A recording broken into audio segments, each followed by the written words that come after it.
ছাত্র সংগঠন থেকে এই অভিযোগ ছিল যে নির্বাচন সুষ্ঠু হয়নি, ম্যানুয়ালি ভোট কাউন্ট করার তারা লিস্টও চেয়েছিল, যে কারা আসলে ভোট দিয়েছে সেই তালিকাটাও তারা চেয়েছিল, কিন্তু সেই তালিকাগুলো প্রোভাইড করা হয়েছে বলে আমরা শুনতে পাইনি সেটা, আর অভিযোগগুলো যে মীমাংসিত হয়নি সেটা আমরা জানি।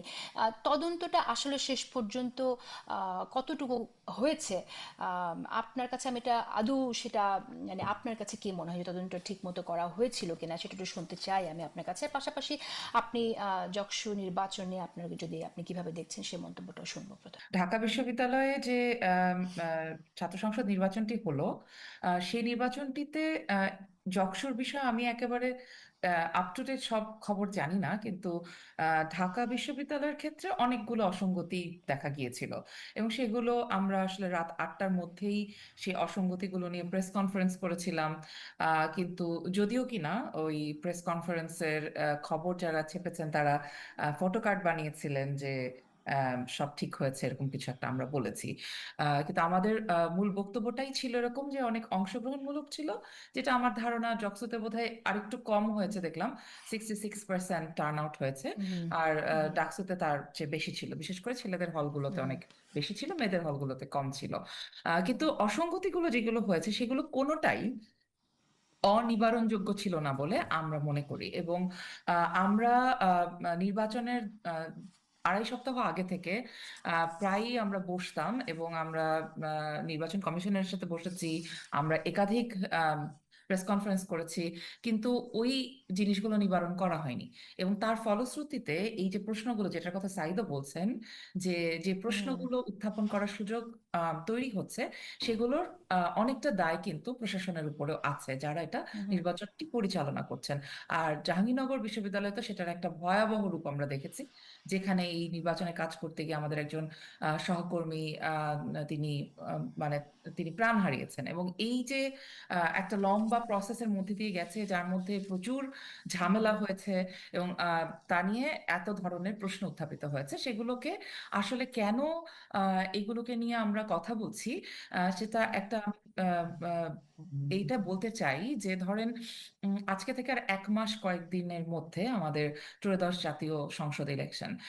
আমরা যে আহ, শিক্ষা প্রতিষ্ঠানগুলোতে নির্বাচনের চেষ্টা করা হলো গত 1 বছরে, সেই বা কয়েক মাসে, সেই শিক্ষা প্রতিষ্ঠানগুলোতে যারা ভোট দিতে এসেছেন তারা সকলেই মানে মিনিমাম এইচএসসি পাস। সুতরাং আমরা ধারণা করি তারা উচ্চশিক্ষায় আছেন, শিক্ষকরা সবকিছু করছেন। সুতরাং এটা একটা শিক্ষিত জনগোষ্ঠীর মধ্যে হচ্ছে। এরকম একটা জায়গায় নির্বাচন যদি এত ধরনের অসঙ্গতি, এত ধরনের সংকট সমস্যা তৈরি করে, তাহলে আমরা আমাদের সক্ষমতা নিয়ে জাতীয় নির্বাচন কি করে ভালোভাবে করা যাবে সেটা নিয়ে কিছু প্রশ্ন, তো কিছু আশঙ্কা তৈরি হয়। সে কারণে আমার ধারণা এটা নিয়ে কথা চলছে। আরেকটা বিষয় খুব গুরুত্বপূর্ণ এখানে আমার মনে হয়, যে যারা এইবার সবগুলো ছাত্র সংসদ নির্বাচনে খুব বড় আকারে জয় পেয়েছেন, তাদের জন্য এটা খুব জরুরি যে এটা বড় থাকুক। কারণ রাজনীতিতে তো এটা সব সময় আপনি কতদূর ফলাও করতে পারছেন আপনার জয়কে, সেটা গুরুত্বপূর্ণ একটা টেকনিক এবং স্ট্র্যাটেজি।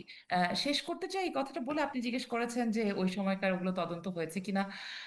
আসলে ফ্যাসিস্ট সরকারের আমলে যে শিক্ষকরা সরাসরি জুলাই অভ্যুত্থানে শিক্ষার্থীদের উপর আক্রমণ করেছেন, হামলা চালিয়েছেন, নানান রকম ভাবে তাদেরকে অনেক দিন ধরে, শিক্ষক এবং শিক্ষার্থীদেরকে নানা রকম নিপীড়ন করেছেন, সেই সব শিক্ষকদের এবং শিক্ষার্থীদের বিরুদ্ধেও তো অভিযোগ ছিল। তারও তো অনেকগুলো তদন্ত কাজ চলছে। সেই তদন্তগুলোরও তো এখনো শেষ হয় নাই। মানে আমরা যেগুলো খুব পরিষ্কার, মানে প্রমাণ সকলের কাছে আছে, বিভিন্ন মানে বিভিন্ন মিটিং এর ছবি কিংবা তাদের ফেসবুক স্ট্যাটাস, তাদেরও কিন্তু এখনো বেশিরভাগেরই কোনো মানে কিছু হয়েছে বলে আমরা শুনিনি। তারপরে ধরা যাক আরো যা কিছু, ধরেন এই এখন যারা ডাকসুতে আছেন, তারা ডাকসুতে আসার আগে এমন অনেক কিছু আছে যেটা নিয়ে তারা অভিযোগ করেছিলেন। সেই অভিযোগগুলোরও কোনোটা সুরাহা হয়েছে বা তদন্ত রিপোর্ট আমরা দেখেছি, এরকম আমরা দেখিনি। আর আপনি যেই ডাকসুর অসঙ্গতির কথা বলছেন, সেই অসঙ্গতিগুলো নিয়ে আমার যতদূর মনে পড়ে যে সম্ভবত বিশ্ববিদ্যালয়ের উপাচার্য একটা প্রেস কনফারেন্স করে বলেছিলেন যে এগুলো যথেষ্ট গুরুত্বপূর্ণ অভিযোগ না, বা এরকম কিছু। আমি ঠিক মানে হুবহু ফ্রেজটা আমার মনে নেই, কিন্তু তার এটা মানে একটু এটার কোনো উদ্দেশ্য সুরাহা প্রণোদিত হয়নি আর কি। বলেছিলেন।